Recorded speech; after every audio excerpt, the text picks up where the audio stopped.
Good day to you, Sir Madam. I'm Edita Pastrana, 34 years old, widow with 2 children, caregiver graduate. About my duties and responsibilities, I do cooking, washing, cleaning the house, and take care of the children. Good day to you, Miss Edita. How are you?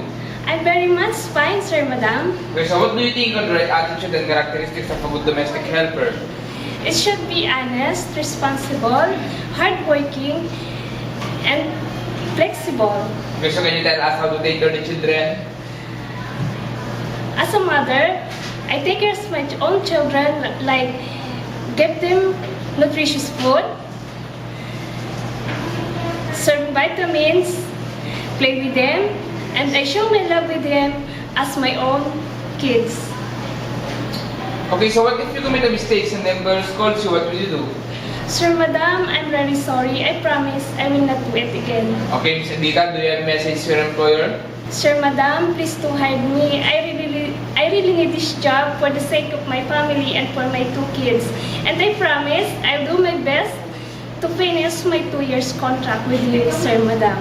Okay, thank you, Miss Edita. Hope to see you soon in Singapore. Thank you very much, Sir Madam.